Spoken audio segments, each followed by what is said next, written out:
je vais maintenant te laisser sans voix. Parce que voici une chronologie de chaque ange qui a visité la terre. Alors commençons tout au début, là où Adam et Ève viennent d'apprendre qu'ils vont être chassés du jardin d'Éden pour avoir mangé du fruit de l'arbre de la connaissance du bien et du mal. Et c'est là que nous rencontrons notre premier ange. Dieu ordonne à des chérubins de garder l'est d'Éden avec une épée flamboyante qui tournoie dans toutes les directions, empêchant ainsi l'accès à ce jardin magnifique. D'accord, je veux que tu retiennes quelque chose. Ces anges représentaient la séparation entre l'homme et Dieu. Le chemin est fermé. Le paradis est perdu, car l'homme a péché. Mais très bientôt, nous allons découvrir d'autres anges qui vont représenter que le chemin est à nouveau ouvert. Beaucoup de temps passe, et nous nous retrouvons vers 2000 avant Jésus-Christ. C'est ici que nous assistons à la deuxième visite angélique sur terre. Tu as peut-être déjà entendu parler d'Abraham, peut-être même de sa femme Saraï, mais as-tu entendu parler de leur servante Agar? Malheureusement, Agar était maltraitée par ses maîtres, en particulier par Saraï. Elle s'enfuit donc dans le désert et se cache près d'une source d'eau. La voilà, apeurée, confuse, songeant à son avenir. Quand soudain, un ange du Seigneur lui apparaît. Il l'encourage en lui annonçant qu'elle sera la mère d'une multitude innombrable, car elle va avoir un fils. C'est absolument crucial que je te dise ce que beaucoup de théologiens et d'érudits bibliques croient à propos de certains anges de cette chronologie. Ils diraient qu'il s'agit de ce qu'on appelle des Christ préincarnés, autrement dit. Ce sont de petites apparitions de Jésus, avant qu'il ne prenne un corps physique et ne devienne le sauveur du monde. Alors garde tout cela à l'esprit, et écoute ce que Agar, cette femme oubliée et rejetée, a dit après cette rencontre avec l'ange. Elle a dit « Tu es le Dieu qui me voit ». La vérité, les amis, c'est qu'il y a un Dieu qui remarque tout, même tes larmes. Et je me demande, as-tu une relation avec ce Dieu? En 1980 avant Jésus-Christ, nous assistons à l'une des apparitions les plus marquantes de deux anges qui viennent avertir Lot, le neveu d'Abraham, qu'un jugement imminent va frapper la ville. Pourquoi? Simplement parce que le mal y était généralisé. Lot supplie alors les anges de ne pas rester sur la place de la ville la nuit, et leur offre l'hospitalité chez lui. Mais les hommes de la ville s'en aperçoivent et encerclent la maison de Lot, exigeant que les anges sortent pour eux. Un échange tendu s'ensuit, jusqu'à ce que les anges interviennent en frappant les hommes d'une lumière aveuglante. Ils sauvent alors Lot et sa famille, et les pressent de quitter immédiatement la ville, car la colère de Dieu est sur le point de tomber. Je crois que l'une des histoires angéliques les plus surprenantes de toute la Bible se passe en 1950 avant Jésus-Christ. Là, Dieu ordonne à Abraham d'offrir son fils Isaac en sacrifice pour éprouver sa foi. Mais à la toute dernière seconde, Dieu envoie un ange qui crie depuis le ciel « Abraham, Abraham !» Tu vois, Dieu n'a jamais eu l'intention de laisser Abraham aller jusqu'au bout, car il avait déjà prévu un autre sacrifice, un bélier, pris dans un buisson. Ce bélier fut alors placé sur l'autel à la place d'Isaac. Et cela, peux-tu le voir? C'était une image prophétique de ce qui allait venir, une image de la croix. Dieu allait pourvoir un sacrifice pour nos péchés, en offrant son Fils unique. Son Fils prendrait notre place, il deviendrait notre substitut, si nous sommes prêts à invoquer son nom, à lui demander pardon et à lui confier notre salut. Grande nouvelle. Savais-tu que les anges peuvent aussi entrer dans tes rêves? Aux alentours de 1850 avant Jésus-Christ, Jacob, le fils d'Isaac, était en voyage pour trouver une épouse. Les gars, cliquez sur « J'aime » si vous avez déjà entrepris un voyage similaire. Chose étonnante, Jacob utilise une pierre comme oreiller, et c'est là qu'il fait un rêve. Il voit une échelle dressée entre la terre et le ciel, et des anges qui y montent et descendent. Laisse-moi te révéler un secret. Cette échelle est une autre image de Jésus. Pourquoi? Parce qu'il n'existe qu'un seul pont entre l'homme et Dieu. Et ce pont, c'est Jésus-Christ, le médiateur. Grâce à cette échelle qui relie la terre au ciel, tous ceux qui croient en son nom peuvent être réunis à leur Créateur. Et cela, c'est une preuve que le chemin est désormais ouvert. Mais il existe une preuve encore plus claire, que je vais te montrer un peu plus tard. En 1830 avant Jésus-Christ, environ comme toutes les autres dates, que je t'offre aujourd'hui. Eh bien, vers cette époque, Jacob rencontre à nouveau une armée d'anges, juste avant d'aller à la rencontre de son frère Ésaü, qu'il avait autrefois trompé. Ces anges ont fortifié Jacob, Et cela montre que la présence de Dieu nous accompagne, même dans les confrontations les plus difficiles. Nous ne sommes jamais seuls. Alors que fait Jacob? Il appelle cet endroit Mahanaïm, ce qui signifie le camp de Dieu. Mais entre toi et moi, l'ange suivant a failli ne pas figurer dans cette chronologie. Pourquoi? Parce que je suis à 100% convaincu que cet ange est en réalité Dieu lui-même. Environ 1446 avant Jésus-Christ, la Bible nous dit que l'ange de l'Éternel est apparu à Moïse dans un buisson ardent. Alors, pourquoi suis-je si certain qu'il s'agit de Dieu? Parce que Dieu lui-même dit à Moïse que c'est lui qui parle. Exode 3:6. Il déclare aussi dans l'un des versets les plus puissants de toute la Bible, « Je suis celui qui suis ». Et toi, qu'en penses-tu? Es-tu d'accord pour dire que l'ange de l'Éternel est une apparition préincarnée du Christ? Mais attention, il y a un autre ange que tu vas sûrement dire que j'ai complètement oublié. Et je me demande même s'il n'y a pas déjà un commentaire à ce sujet sous la vidéo. Et oui, c'est bien sûr le tout premier ange qui ait jamais visité la terre. Lucifer. Tu vois, nous croyons, en tant que chrétiens, qu'il y avait un ange nommé Lucifer, un ange magnifique qui vivait au ciel, mais qui a été chassé à cause de son orgueil. Et ensuite, il a cherché à entraîner d'autres avec lui, en fait le monde entier dans sa chute. C'est pourquoi nous croyons que c'est Lucifer, et la Bible, je crois, l'enseigne clairement, qui a pris la forme d'un serpent, et est entré dans le jardin pour tromper Adam et Ève. Bon, revenons à Moïse, car la conclusion est incontournable. Moïse a vu des choses absolument incroyables. Vers l'an 1446 avant Jésus-Christ, les Israélites reçoivent enfin la permission de quitter l'Égypte, mais Pharaon change d'avis et envoie des chars et des soldats à leur poursuite pour les ramener. Les Israélites sont coincés devant la mer Rouge, mais l'ange de Dieu, sous la forme d'une colonne de nuée, se déplace de l'avant du camp à l'arrière pour les protéger de ce danger imminent. Cela nous enseigne que Dieu est toujours fidèle envers son peuple. Juste avant cet événement, un personnage que la Bible appelle le Destructeur a traversé l'Égypte une nuit, et seules les maisons dont les portes étaient couvertes de sang ont été épargnées. Alors, la Bible ne dit pas clairement qu'il s'agissait d'un ange, donc je ne l'ai pas officiellement mis dans la chronologie. Mais beaucoup de chrétiens l'identifient comme l'ange de la mort. Mais la vraie question est la suivante. Es-tu couvert par le sang? Es-tu à l'abri du jugement du Seigneur parce que tu as été lavé par le sang de l'agneau? Et maintenant, voici l'un des épisodes les plus inoubliables d'une visitation angélique sur terre, en 1400 avant Jésus-Christ. Un prophète sans Dieu nommé Balaam fut approché par le roi de Moab, qui lui proposa une récompense financière s'il acceptait de maudire les Israélites. Mais Dieu ordonna à Balaam de ne pas y aller, et pourtant, il désobéit à la parole de Dieu.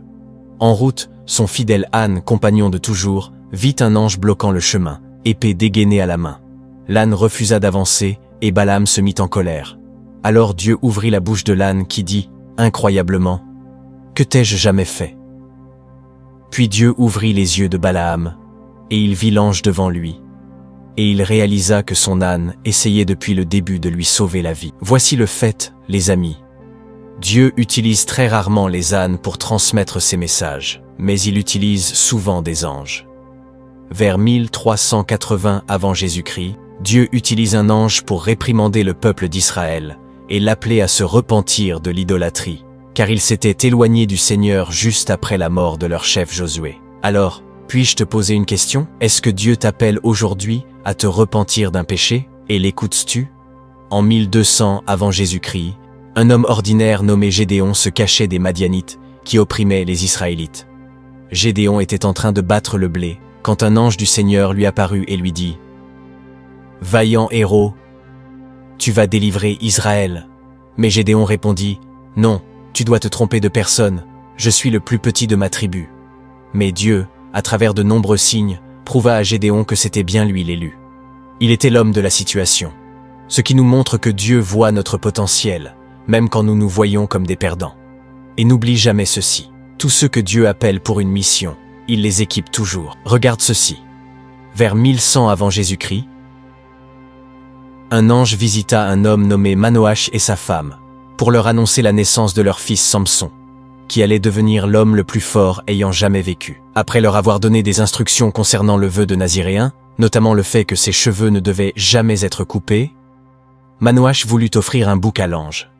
Mais l'ange refusa de manger, et dit plutôt « Offre-le à l'Éternel ». Lorsque l'autel fut allumé, la flamme monta vers le ciel, et l'ange disparut dans la flamme et retourna au ciel. Manoah tomba aussitôt à terre et dit « Nous sommes condamnés à mourir, nous avons vu Dieu. Cela nous fait nous demander pourquoi cet ange ne mangeait pas, et s'il s'agissait d'une autre apparition préincarnée du Seigneur Jésus-Christ. » C'est presque incroyable de lire que, vers 1000 avant Jésus-Christ, un ange du Seigneur versa la colère de Dieu sur 70 000 Israélites après que David ait déplu au Seigneur. Mais les anges peuvent aussi faire preuve d'une tendresse merveilleuse, comme celui qui apparut en 870 avant Jésus-Christ pour nourrir Élie, découragé et couché sous un genêt, ayant perdu tout espoir parce que la reine Jézabel voulait sa mort. Cet ange lui apporta un gâteau et une cruche d'eau pour réconforter doucement le messager épuisé de Dieu. Et j'hésite presque à le dire, mais il y a peut-être certaines personnes ici aujourd'hui qui ont peur de voir les chrétiens devenir rapidement une minorité et de constater que nous sommes réduits au silence dans tous les domaines de la société. Si c'est ton cas, tu as besoin d'entendre ceci. Un ange est descendu aux environs de 850 avant J.C., à un moment où le serviteur d'Élisée était rempli de peur, car le roi d'Aram avait envoyé une immense armée pour capturer Élisée et son aide. Élisée pria pour que les yeux de son serviteur s'ouvrent à la réalité spirituelle. Et tout à coup, sa prière fut exaucée. Le serviteur vit une vaste armée d'anges qui les entourait. Alors peut-être, juste peut-être, quelqu'un ici a besoin d'entendre les paroles d'Élisée aujourd'hui. N'aie pas peur, car ceux qui sont avec nous sont plus nombreux que ceux qui sont avec eux. Avançons maintenant jusqu'à 740 avant Jésus-Christ, où le prophète Ésaïe est frappé de stupeur face à une vision de la sainteté de Dieu. Il voit alors ces êtres angéliques ardents, appelés séraphins, entourant le trône de Dieu, et Ésaïe est submergé par la conscience de son péché. L'un des séraphins touche alors ses lèvres impures, avec une braise tirée de l'autel, pour le purifier. Cela nous enseigne que nous ne pouvons pas nous purifier nous-mêmes, mais que Dieu seul peut nous rendre purs, selon ses méthodes. Et pour nous aujourd'hui, la seule méthode capable de nous purifier, c'est celle de Dieu à travers le calvaire, où Jésus a versé son sang pour effacer toutes nos fautes. Est-ce que je suis le seul à remarquer un motif récurrent dans cette chronologie? On voit des anges accomplir des actes d'amour et d'encouragement, et d'autres exécuter des jugements puissants. Notre prochain ange appartient à cette dernière catégorie. En 701 avant Jésus-Christ, un ange fit périr 185 000 soldats assyriens en une seule nuit, alors qu'il s'apprêtait à détruire le roi Ézéchias et son peuple. Le roi Sanchérib envoyait même des lettres moqueuses où il détaillait son plan pour détruire Jérusalem. Alors Dieu a dû lui montrer qui est le véritable maître. As-tu déjà entendu parler de Daniel dans la Bible? Eh bien, le livre de Daniel est rempli d'anges. En 582 avant Jésus-Christ, un ange apparaît dans la fournaise ardente, aux côtés de Shadrach, Meshach et Abednego, lorsqu'ils refusent de se prosterner devant la statue d'or de Nabuchodonosor. Alors encore une fois, je pose la question. Était-ce le Fils de Dieu lui-même? Plus tard, nous voyons des anges fermer la gueule des lions, après que Daniel ait été jeté dans la fosse, par un roi Darius qui avait été trompé par une conspiration montée par les ennemis de Daniel qui voulèrent le piéger à cause de ses prières. Nous découvrons ensuite deux anges très importants dans la Bible. Gabriel et Michel. Gabriel est connu comme l'ange messager. Il est décrit comme rapide en vol, et il explique à Daniel de nombreuses visions et prophéties. On le retrouvera très bientôt. Michel, quant à lui, est connu comme l'ange guerrier. Il est le chef des anges, le leader de l'armée céleste, doté d'une grande autorité. Dans le Nouveau Testament, on nous dit que Michel s'est disputé avec le diable au sujet du corps de Moïse, ce que j'ai déjà abordé dans cette vidéo ici. Certains d'entre vous savent aussi que dans le livre de Daniel, on apprend que Michel a été retardé à cause d'un combat spirituel contre le prince de Perse. Le livre se termine avec Michel annonçant un temps de grande détresse pour Israël, mais il promet de protéger le peuple durant cette période. Et c'est pour cela que Michel est considéré comme le protecteur d'Israël. Alors vous savez quoi, les amis? Nous sommes maintenant dans le Nouveau Testament, entre 6 et 4 avant. JBAC. Et beaucoup d'entre vous connaissent très bien l'histoire de la naissance du Seigneur Jésus. Vous vous souvenez que des anges sont mentionnés tout au long de ce récit. Des anges visitent Joseph en songe, lui disant que sa femme Marie lui est restée fidèle et que l'enfant vient du Saint-Esprit. Des anges ont aussi dirigé Joseph vers l'Égypte pour fuir Hérode, encore une fois par un rêve. Et Gabriel, je vous avais dit qu'on reparlerait de lui, Gabriel annonce la naissance de Jean-Baptiste à sa mère Élisabeth, qui était une parente de Marie. Il annonce aussi la naissance du Messie Jésus à Marie elle-même. En 20 apartamentos. J.C., on sait que les anges ont servi Jésus après son affrontement de 40 jours avec le malin. Et en 30 apemagie NC, les anges viennent à nouveau fortifier notre Seigneur dans le jardin de Gethsémané, juste avant qu'il ne parte afin d'accomplir notre salut. Après avoir accompli cette magnifique rédemption, qui est disponible pour tous ceux qui se repentent et mettent leur foi en lui, Jésus fut déposé dans un tombeau. Mais le 3e jour, il ressuscita. C'est là que nous retrouvons des anges représentant le chemin ouvert, le paradis retrouvé. Nous sommes toujours en l'an 30 après Jésus-Christ. J.C. Et c'est dans le récit de Matthieu que nous lisons qu'un ange descendit du ciel, roula la pierre du tombeau, puis s'assit dessus. Rien que ça. Et comme vous pouvez l'imaginer, les gardes romains présents tremblèrent de peur. Dans d'autres récits, nous lisons aussi que 2 anges annoncèrent la résurrection de Jésus à Marie de Magdala et à l'autre Marie. Ils leur disèrent que Jésus n'est pas mort, il est vivant. Cette fois, au lieu de bloquer l'entrée, ils l'ouvrent. Le tombeau est vide, le voile du temple est déchiré en 2 et le chemin est ouvert. L'homme peut être réconcilié avec Dieu grâce à ce que Jésus-Christ a fait à Calvaire, pour moi et pour vous. Écoutez-moi bien, nous sommes toujours en 30 après-midi. J.C. et les disciples viennent de voir Jésus-Christ monter au ciel après avoir passé quelques semaines avec lui, juste après sa résurrection. 2 anges apparurent immédiatement aux disciples pour leur assurer que Jésus reviendra de la même manière qu'ils l'avaient vu s'élever. Mais ces hommes allaient voir encore beaucoup d'autres anges. En Troctredive APJ en C. Nous savons que des anges libérèrent les apôtres de prison. Et en Troctredive APJ en C.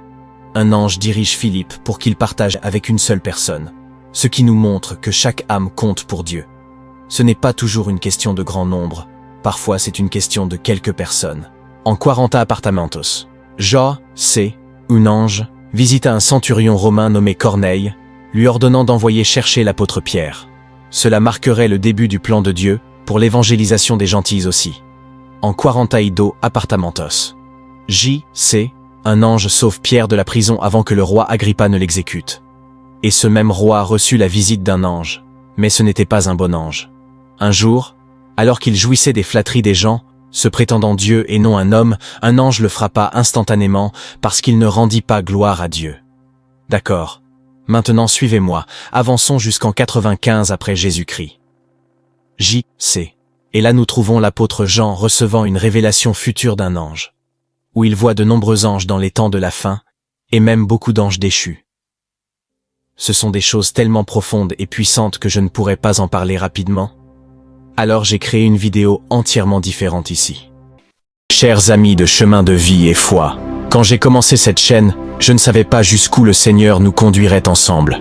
Chaque message, chaque prière, chaque échange a été une semence plantée dans nos cœurs. Et aujourd'hui, je vois avec émotion combien cette communauté est précieuse et vivante. Portée par votre fidélité et inspirée par vos besoins spirituels, j'ai ressenti dans la prière qu'il était temps d'aller encore plus loin. C'est ainsi qu'est née ma nouvelle chaîne, Tout en Christ. Un lieu entièrement dédié à la prière, à l'intercession et au ressourcement spirituel. Pourquoi cette chaîne? Parce que parfois, une simple prière peut changer le cours d'une journée. Parce que dans les silences de nos âmes, Dieu parle plus fort. Et parce que vous méritez un espace où chaque vidéo est un moment sacré. Une respiration divine au milieu du tumulte du monde. Je vous invite donc, du fond du cœur, à venir découvrir Tout en Christ. Si les prières que je partage vous font du bien ici, imaginez la puissance de pouvoir vous y plonger plus profondément, à tout moment. Chaque abonnement, chaque visionnage est une pierre que vous posez avec moi sur ce nouvel édifice spirituel. Ensemble, nous pouvons construire un lieu où l'esprit souffle librement et où les cœurs trouvent refuge. Ne remettez pas cela à plus tard. Peut-être qu'une prière attend déjà de toucher votre vie d'une manière que vous n'imaginez pas encore. Vous n'avez qu'à saisir Tout en Christ dans la barre de recherche. Merci pour votre confiance, votre foi, votre amour. Continuons à marcher ensemble, pas après pas. Vous avez toute ma reconnaissance. Je vous invite à prendre un moment de recueillement à travers cette prière. Que le Seigneur vous fortifie et vous éclaire. Écoutons ensemble. Cher Père Céleste, je te loue et je te rends toute la gloire. Je te remercie pour le don d'un nouveau jour, un jour de plus pour expérimenter ton amour et ta bonté. Je veux te remercier pour toutes les bénédictions dans ma vie. Entre tes mains, je place cette journée. Je me réjouirai avec allégresse, car ta grâce et tes bénédictions m'accompagnent. Seigneur, je suis reconnaissant pour les choses simples qui apportent de la joie à ma vie. Merci pour les personnes qui m'entourent, celles qui me soutiennent et m'apportent du bonheur. Je suis reconnaissant pour mes proches et mes amis, pour ces relations qui enrichissent ma vie et m'apportent du réconfort. Merci pour ton amour et ton pardon, ô Seigneur. Aujourd'hui, je te loue pour ta fidélité et pour ton amour inconditionnel envers moi et mes bien-aimés. Tu es la source de toute bonté et de toute miséricorde, et je te rends grâce pour ta présence constante dans ma vie. Seigneur, alors que je vais vaquer à mes occupations, aide-moi à vivre avec un cœur reconnaissant. Que mes paroles et mes actions reflètent la gratitude que j'ai pour tout ce que tu as fait pour moi. Aujourd'hui, Seigneur, je cherche ta guidance et ta sagesse. Montre-moi le bon chemin à suivre et accorde-moi l'intelligence de faire des choix éclairés. Aide-moi à discerner le bien du mal et à suivre ta volonté en toutes choses. Dirige mes pas et oriente mon chemin afin que je marche selon ton dessein pour ma vie. Accorde-moi la sagesse de prendre des décisions qui sont conformes à ta vérité et qui glorifient ton nom. Aide-moi à voir les choses avec clarté et à comprendre tes voies. Je prie pour avoir la paix et la clarté dans mon cœur aujourd'hui. Chaque fois que je serai confronté à des choix difficiles, aide-moi à avoir confiance en ta sagesse, sachant que tes plans pour ma vie sont bons et parfaits. Alors que je cherche ta direction en ce jour, parle-moi à travers ta parole, à travers des conseils avisés et par ton Saint-Esprit. Seigneur, ouvre mes oreilles pour entendre ta voix et donne-moi le courage de te suivre là où tu me conduis.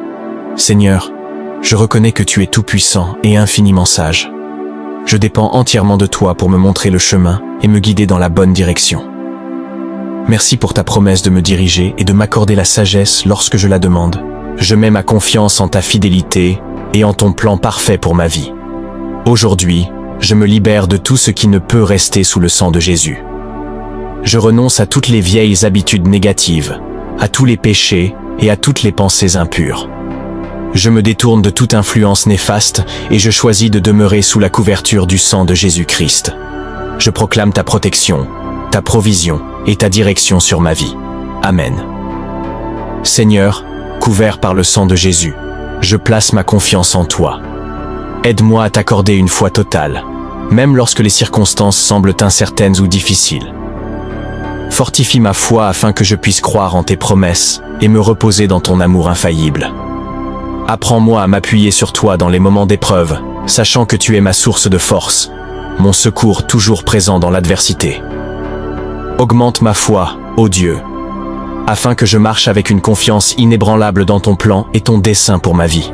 Donne-moi le courage d'avancer dans la foi, même lorsque le chemin est incertain, sachant que tu guideras mes pas. Aujourd'hui, je te rends grâce pour le don précieux de la foi. Seigneur, je prie pour que ma foi s'approfondisse et se fortifie chaque jour davantage. Que ma foi inspire les autres et glorifie ton saint nom. Seigneur, je te demande la grâce de te faire confiance au milieu des épreuves et des défis. Tu es mon refuge et ma force, et je sais qu'en toi je trouve un soutien inébranlable et une direction certaine. Père, je te demande le discernement pour reconnaître ton œuvre même au sein des circonstances difficiles. Ouvre mes yeux pour voir les leçons que tu veux m'enseigner, et accorde-moi la patience d'attendre ton temps parfait. Aujourd'hui, humblement, je cherche la grâce de renoncer à tout contrôle, de laisser aller ma propre compréhension, et de faire confiance à ta sagesse infinie. Aide-moi à placer mon espérance dans ton amour et ta fidélité. Père, je viens à toi pour implorer ton pardon et ta miséricorde. Je suis reconnaissant pour ta miséricorde qui se renouvelle chaque matin. Je demande que ta grâce me couvre entièrement. Pardonne-moi pour les fois où j'ai blessé autrui par mes paroles ou mes actions. Je te demande également pardon pour les moments où j'ai désobéi à tes commandements ou négligé de suivre ta volonté. Je suis désolé pour toutes les fois où j'ai choisi mes propres désirs plutôt que ton plan parfait pour ma vie. Seigneur, je te rends grâce pour ta miséricorde infinie qui ne connaît aucune limite. Merci de me l'accorder encore aujourd'hui. Aide-moi aussi à témoigner la même miséricorde et le même pardon aux autres. Je suis reconnaissant pour la grâce nouvelle que tu déverses sur moi chaque jour. Que ton pardon transforme mon cœur et guide mes actions. Dans les moments de lutte et de tentation, que ta miséricorde soit ma force et mon refuge. Aide-moi à me tourner vers toi en toutes circonstances, sachant que tes bras d'amour sont toujours ouverts pour m'accueillir. Fortifie-moi pour résister aux séductions du péché et marcher dans la droiture. Remplis-moi de ton Saint-Esprit afin que j'aie la force de surmonter chaque obstacle qui se dresse sur mon chemin. Entoure-moi de tes anges. Seigneur, envoie ton armée céleste puissante pour me défendre et me délivrer de tout mal. Père, je m'appuie sur ta parole, qui dit que tu donneras ordre à tes anges de me garder dans toutes mes voies. Ils me porteront sur leurs mains, de peur que mon pied ne heurte une pierre. Aujourd'hui, je prie pour la victoire dans mes combats contre le stress, la peur, l'anxiété, la dépression, l'insécurité et le doute. Seigneur, aide-moi à m'appuyer sur tes promesses et à avoir une foi inébranlable en ta puissance pour sauver. Remplis-moi de ta paix qui dépasse toute intelligence, sachant que tu es toujours avec moi. Aide-moi à me détacher de tout ce qui freine ma relation avec toi et m'empêche de marcher pleinement dans ton plan pour ma vie. Merci Seigneur, pour la délivrance qui est accessible par ton Fils Jésus-Christ. Par son sacrifice à la croix, je trouve la liberté et la rédemption. Je réclame cette liberté aujourd'hui, et je te demande de continuer à me guider et à me transformer. Seigneur, en ce jour, je te demande de me délivrer de toute forteresse qui me retient captif. Je reconnais qu'il y a des domaines de ma vie où je me sens enchaîné par le péché, de mauvaises habitudes, des relations toxiques ou des blessures du passé. Je t'implore, Seigneur, interviens divinement et délivre-moi, afin que je puisse expérimenter une liberté totale en toi. Brise les chaînes qui me lient et affranchis-moi de toute oppression de l'ennemi. Dieu Tout-Puissant, aujourd'hui, je te prie aussi de protéger mes proches de tout mal et de les délivrer de toute menace. Entoure-les de ta présence divine et mets-les à l'abri des attaques de l'ennemi. Accorde-leur la victoire et la liberté dans tous les aspects de leur vie. Merci Seigneur, pour la victoire ultime que nous avons en Jésus-Christ. Aide-moi à marcher dans cette victoire qu'il a acquise pour moi. Seigneur, en ce jour, je prie pour la santé, pour la guérison. Tu es la source suprême de vie et de bien-être, et je t'implore de poser ta main sur mon corps, mon esprit et mon âme. Seigneur, accorde-moi une bonne santé, tant physique que mentale. Fortifie mon système immunitaire et protège-moi de toute maladie et de tout mal. Je te remets toute douleur ou inconfort que je ressens en ce moment. Apporte la guérison à ces zones et soulage toute souffrance que je traverse. Père, je mets ma confiance en ton pouvoir de restaurer et de renouveler. Je te prie aussi pour la guérison de mes blessures émotionnelles et mentales, qu'elles soient visibles ou cachées. Seigneur, apporte la paix et la plénitude à mon esprit et à mon cœur. Aide-moi à me libérer de toute pensée ou émotion négative qui pourrait m'accabler. Seigneur, aujourd'hui, je ne prie pas seulement pour ma propre santé, mais aussi pour celle de mes proches. Protège-les des maladies.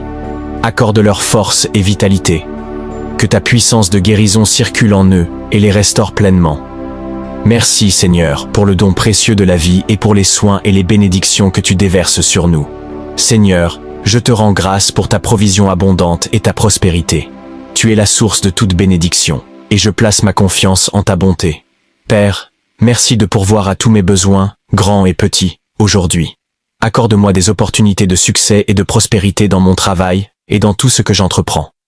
Ouvre devant moi des portes nouvelles et bénis le travail de mes mains. Que ta faveur et ta bénédiction se répandent dans tous les domaines de ma vie. Aujourd'hui, que ta grâce repose sur moi, me permettant de surmonter chaque défi et obstacle sur mon chemin. Seigneur, je ne cherche pas seulement la prospérité matérielle, mais aussi la richesse spirituelle. Aide-moi à me rapprocher de toi, à connaître ta vérité, à grandir dans la foi et à expérimenter la joie et la paix qui viennent d'une relation profonde avec toi. Seigneur, remplis-moi de ton amour et de ta sagesse. Guide mes pensées, mes paroles et mes actions. Je crois en ta fidélité, et je sais que tu travailles toujours pour mon bien.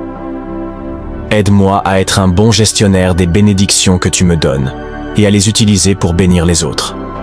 Seigneur, je t'implore de me remplir des dons et des fruits de ton esprit, afin que je marche dans ta lumière et que je sois un témoin fidèle de ta gloire. Seigneur, tu es la source de l'amour, de l'espérance, de la joie, de la paix, de la patience, de la bonté et de la maîtrise de soi. Seigneur, je prie pour que tous ces dons et fruits de ton esprit soient manifestes dans ma vie. À toi revienne toute la gloire, cher Seigneur. Père, aujourd'hui, je décrète et déclare que ta bonté et ta miséricorde m'accompagneront tous les jours de ma vie, au nom de Jésus. Père, je prie que ton Saint-Esprit me remplisse et me guide aujourd'hui. Je revendique la puissance du sang de Jésus sur ma vie, sur mon esprit, sur mon âme et sur mon corps. Je couvre du sang de Jésus tout ce qui me concerne. Grande est ta fidélité, Seigneur. Je décrète et déclare que j'ai la victoire aujourd'hui, au nom de Jésus. Merci pour la victoire sur le péché et sur la mort. Merci pour la victoire sur les plans et les attaques de l'ennemi. Merci pour la victoire sur la maladie et les souffrances. Merci pour la victoire sur le manque et sur les pertes. Seigneur, ordonne mes pas aujourd'hui. Je remets ma vie entre tes mains et je te confie cette journée, sachant que tu es aux commandes. Je proclame que je suis protégé par le sang de Jésus. Merci, Seigneur, d'entendre et d'exaucer ma prière. Je prie dans le puissant nom de Jésus. Revendique cette prière puissante dès maintenant, en écrivant « Amen » dans les commentaires. Que le Seigneur te bénisse abondamment et puissamment. Je déclare que toutes les bénédictions de cette prière reposent maintenant sur toi, au nom de Jésus.